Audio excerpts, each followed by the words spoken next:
Well, hello everybody and welcome back to the channel, friends. Great news. It's time once again to dive into that tense, terrifying, yet always terrific world of Rod Serling's Twilight Zone. This time we'll be watching Season 2, Episode Lucky 13, Back There. Now, from the last episode, Episode 12, Dust, our outro, giving us a hint into next week, spoke of time travel and Abraham Lincoln. I am all in on this one, friends. If you could do me a favor, hit that like button, smash that subscribe, ring that bell for notifications. It greatly helps out a small channel and allows me to alert you next time it's time for Twilight Zone or any of our sci-fi fare. And of course, if there's anything that we do that you would like early or in its full-length format, the link to our Patreon is in the description. And if you're not a fan of Patreon, consider YouTube memberships. You'll get all of our episodes at least a day early. But my dear, dear friends, all that is then and this is now. And what is now? Now it's time to watch Back There, the 13th episode of the second season of the one and only Twilight Zone. Prepare to engage maximum warp reaction. And away we go.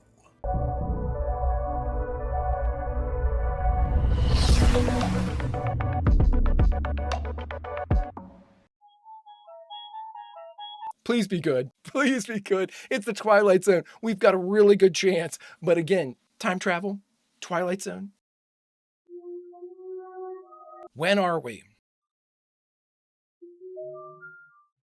Potomac Club?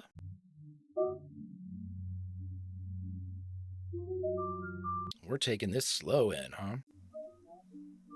Yeah, it did say that we were going to be in a club of sorts. But what's the current day? It looks like it might be in the 50s. That if it were possible for a person to go back in time, there'd be nothing in the world to prevent him from altering the course of history? Professor. Let's say, Corrigan, that you go back in time. It's October 1929, the day before the stock market crashed. There's 100 things you could do to protect yourself. But I'd be an anachronism. I really don't belong back there. You could sell out the day before the crash. But what if I did and started the crash earlier? Right. That's a fixed date. It exists as an event in the history of our times. It can't be altered. And I say it can. I like that the professor has been in now 2 time travels. Witness a theoretical argument. Washington, Rod. D.C., the present. 4 intelligent DC. men talking about an improbable thing like going back in time. A friendly debate revolving around a simple issue. Could a human being change what has happened before? Whoever heard of a man going back in time? Before tonight, that is. Because this is the Twilight Zone. Rod, you didn't even need to sell me on it, buddy. You didn't need to say anything with that silver tongue. I'm in. Oh, I'll probably see you over the weekend. Don't get lost back in time now, Corrigan. I certainly shall not. I have to go work on my time machine. Good evening. Abraham Lincoln bust. Oh, I'm sweet. desperately sorry, Mr. Corrigan. That was very clumsy of me. I think I shall survive, William. I really do. What is the date, William? April 14th, sir. April 14th, 1961, right? I beg your pardon, sir. I usually don't add that. Okay, it's our starting blocks, friends. 4/14/61.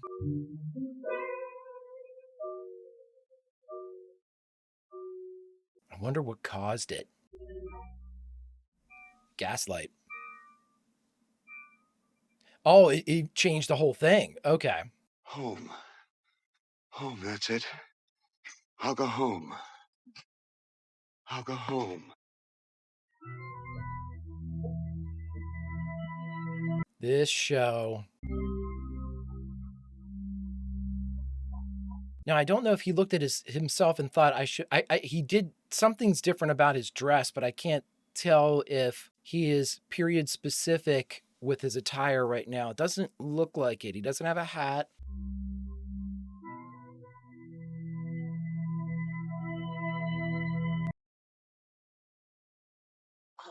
All right. Have a bit of patience. I'm coming.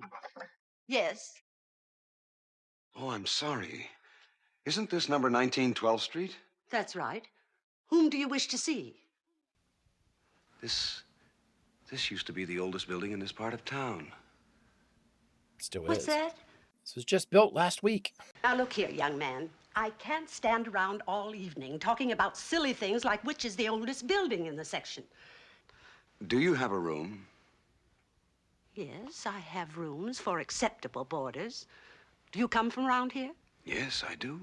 Army veteran? Yes. Just not the war you're thinking of.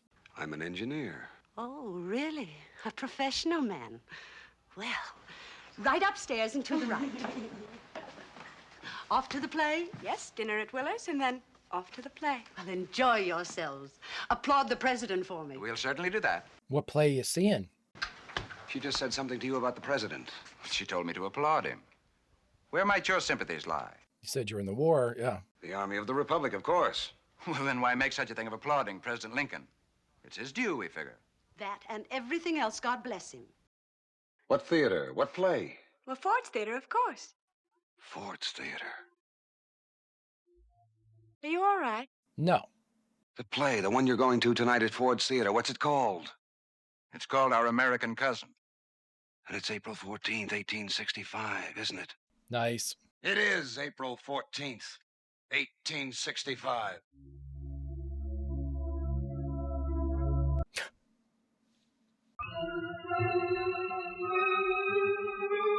Starring John the Wilkes Booth.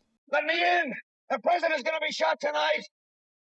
While you idiots are sitting here, you're going to lose a president. That's what he's been yelling all the way over to the station. And that's why the doorman at Ford's Theater popped him in the head. President Lincoln will be shot tonight at the theater. A man named Booth. And how would you be knowing this? Are you some kind of a clairvoyant or something? Yes. Let him sleep it off. Somebody better get to the president's box at the theater. Keep him out of there. Put a cordon of men around him. A man named John Wilkes Booth is going to assassinate him tonight. Hello, everyone. I'm John Wilkes Booth. Wellington, Sergeant. Jonathan Wellington. That man you just had incarcerated, Mr. Corrigan, I believe you said his name was? Drunk, sir. That's probably what he is. I wonder if he might be remanded in my custody. He might well be a war veteran. I'd hate to see him placed in jail. I think perhaps I might be able to help him. John Wellington or somebody else? He seems so positive, sir, so sure. About the president, I mean. And what should we do? Send all available police to Ford's Theater? On the word of some demented fool who probably left his mind in Gettysburg? Well, I only meant to suggest, sir, that if perhaps we placed an extra guard in the box with the president... The president has enough guards. Well, just go over there and do it yourself, buddy. Be a hero. From all the pictures I've ever seen, John Wellington looks a hell of a lot like John Wilkes Booth. Oh, we're at the intermission already. Oh. Now, see, this is one I'd want to be an hour. Try this. Make you feel better. Who are you, anyway? The moment, I'm your benefactor. The moment. I'm in the government service. But as a young man in college, I dabbled in medicine of a sort. Mm-hmm. This story you were telling about the president being assassinated. 7:30. Play doesn't begin for another 3/4 of an hour. What gave you the idea? Yep. I shall try to prevent it if you can convince me that you're neither drunk nor insane. I happen to know for a fact that a man named John Wilkes Booth will assassinate President Lincoln in his box at Ford's Theater. Tell him what happens to Booth. Suddenly, I feel faint. I feel... Something's changed. Can you remember John Wilkes Booth now? Or unless you just drugged him. You drugged me? Had to, my young friend. You're a very sick man, and a sick man doesn't belong in jail. He belongs in a comfortable accommodation where he can sleep and rest and regain his composure. I'll be back soon. I must go to the theater. Lincoln will be shot tonight. And that's odd. Because I'm beginning to believe you. Damn. We don't get too close to the fire there, bro. Yeah, you're taking the log gate off of its rail there. Whoo! God, great physical acting. But I don't know where you expect you're going to make it in this state. No need to break the door down, officer. I've got an extra key. Now, step aside if you don't mind. Oh! You've got to tell me what time it is. It's 10 o'clock. Come on, Corrigan, you've got to tell me what you know about this. You may be a madman or a drunk or I don't know what, but you've got me convinced. I've been everywhere from the mayor's office to the police commissioner's house trying to get a special guard for the president. Then go yourself. Find out where he's sitting and get right up alongside of him. You'll be shot from behind. Yeah, go, kid. It has already happened. It has happened. It happened 100 years ago, and I'm here to see that it doesn't happen. Where's the man who brought me here? Where's Wellington? Wellington? There's no one here by that name. Don't tell me there's no one here by that name. He brought me here. He lives in this room. There's no one here by that name. I tell you, the man who brought me here's name. John Wilkes Booth. Mr. John Wilkes Booth, who lives in this room. And that's who brought you here. He didn't want me to stop it. He's the one who's going to do it. You've got to get to that theater. You've got to stop him. John Wilkes Booth. He's going to kill Lincoln. Please, you've got to stop him. Shot! The president's been shot. An actor shot Lincoln. Jesus. You were right.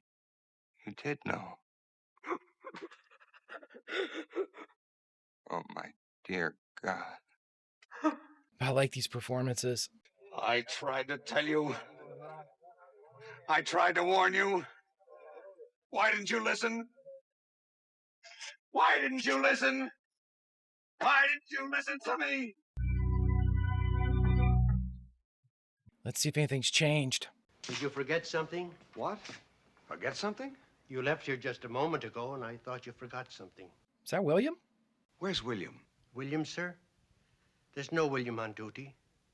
There's no one here named William, sir. Lincoln Bust is still there. They said he was shot, but they didn't say he was dead. Did they say he was dead? We're talking about time travel. About going back in time. Oh, well, we're on a new tack now. Money. Listen, I've got something to tell you. Of course, old man. Don't think you're nuts, bud. William here has the best method. William? Oh, yes, my method for achieving security is by far the best. You simply inherit it. My great-grandfather was on the police force here in Washington the night of Lincoln's assassination. He went all over town trying to warn people that something might happen. How he figured it out, nobody seems to know. It's certainly not recorded anyplace. But there is so much publicity about it that people never forgot him. He became chief of police, then a councilman, did some wheeling and dealing in land, and became a millionaire. Well, gentlemen, shall we get back to our bridge?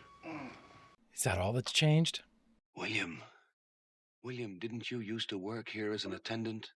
Didn't you spill coffee on me? You gotta play this off, dude. I've had too much to drink. In the matter of time travel, gentlemen, some things can be changed. Others can't. Two spades. Looks peaked, doesn't he? Acting so strangely. Oh my God, John Wilkes Booth.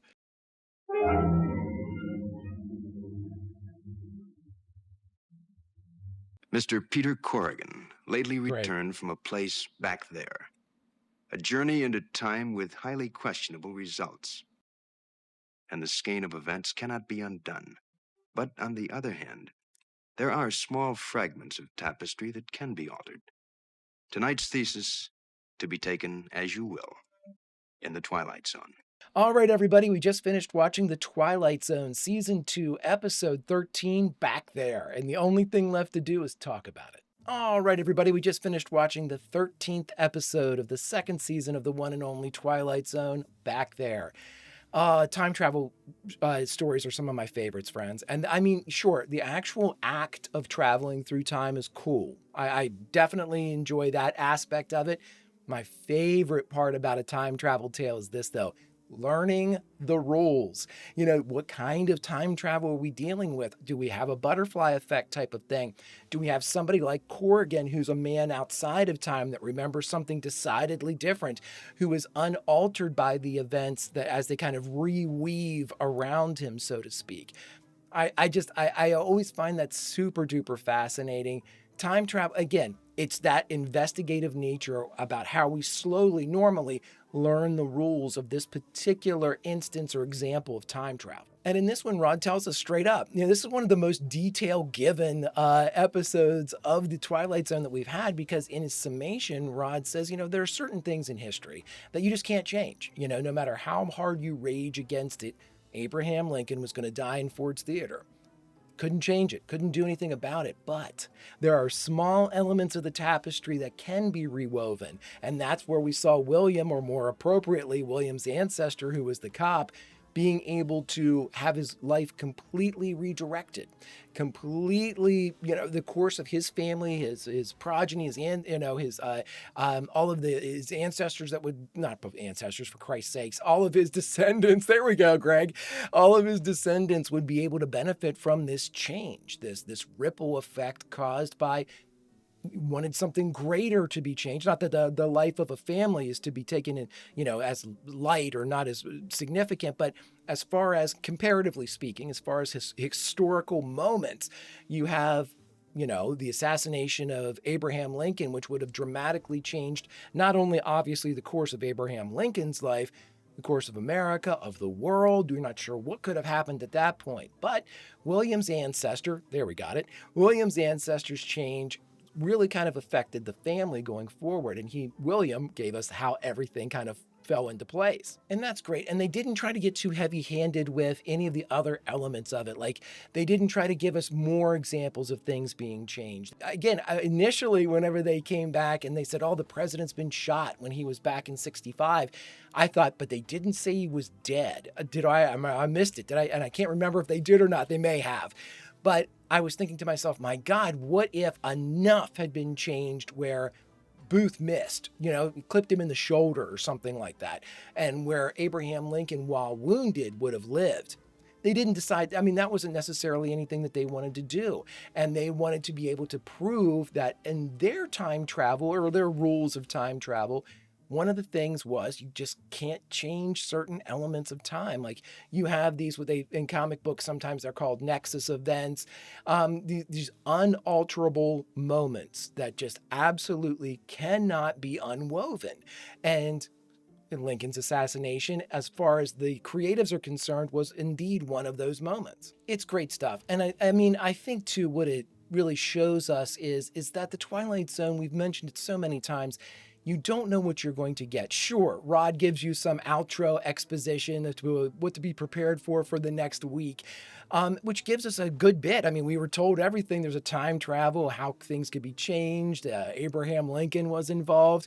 And then they are able to go through with the majority of the big details sort of given to you. They're able to weave a finely crafted story like this. And what I would really like to do is I would really like to go back and watch whenever Corrigan first gets there. And I know that he's talking with somebody, but John Wilkes Booth had to have heard him at some point. And I'm wondering, did he pass on the street? Was he in earshot whenever he was talking? Was he just outside of the door of the boarding house? How did he learn that this guy was looking for him, that he followed him all the way to the police? And he had enough clout as his alias, John Wellington, to be able to get him to be let out of the custody, even though it was just like the drunk tank. And I'm sure you can say, I know him enough that we can, put him in my care. I'll take care of him. I can totally see the cops being okay with that. And I just thought that was really interesting. But I wonder, was he along the road, or it could have been something that happened in between the pages of the script too, wherever they were pulling him out of the boarding house after having, arrested him or cracked him on the head and all this stuff as he was trying, not the boarding house, Ford's Theater, I'm sorry, cracked him in the head at Ford's Theater and brought him out. John Wilkes Booth would have been around the theater at that time. I don't know if we saw him, though. I don't know if he was in the background. I'm going to have to go back and check, because I just want to see if they did actually tie it together visually, and as long as also in the narrative. It's just a great show. It's so much fun. It's so much fun to dive into these, to learn the characters, to have them performed so well, to have, the tension. It always blows my mind how quickly they can amp up tension, how quick any emotional component of the story. Normally it's fear and trepidation and tension, and if it has a horror element to it or anything like that, they're able to just ratchet that up so quick with the suspense that they're able to weave so expertly, so quickly. It's just it's always entertaining to watch how these entertainers are able to do something so well. In many ways, it's like watching an expert in their field, whether it's somebody performing brain surgery or a great athlete doing feats of strength. We have the Olympics are coming up and everything too. So we have a lot of things that are going on there that when you watch these, you're just wowed because it's something that you couldn't do. And in many ways, that's the Twilight Zone for me, because it hadn't been done for as much as the Twilight Zone has to do it week in and week out. And they are able to do it with a consistently excellent outcome. Just great production values, great stories being used, performances just to sing the praises of, and an audience that when it's all said and done is so happy that they were scared out of their minds for 20-some minutes. Friends, if you could do me a favor, hit that like button, smash that subscribe, ring that bell for notifications. It greatly helps out a small channel, and it allows me to alert you next time it's time for the Twilight Zone or any of our sci-fi fare. And of course, if there's anything that we do that you would like early or in its full-length format, the link to our Patreon is in the description.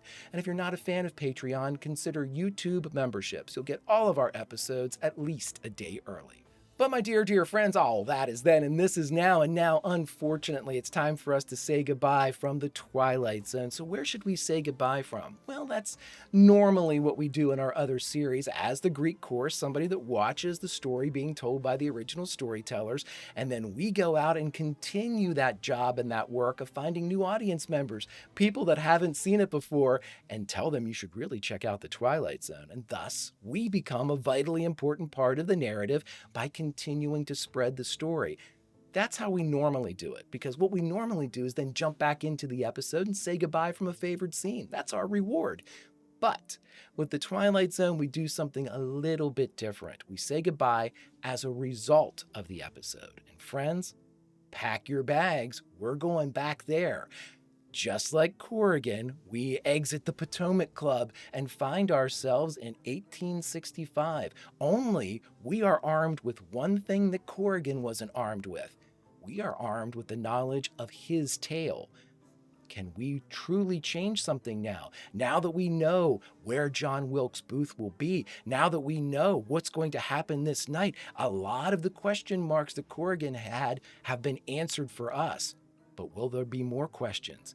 Can we really change something that history doesn't want changed? I guess time will tell. Friends, until such time, Vulcan roll, and I'll see you.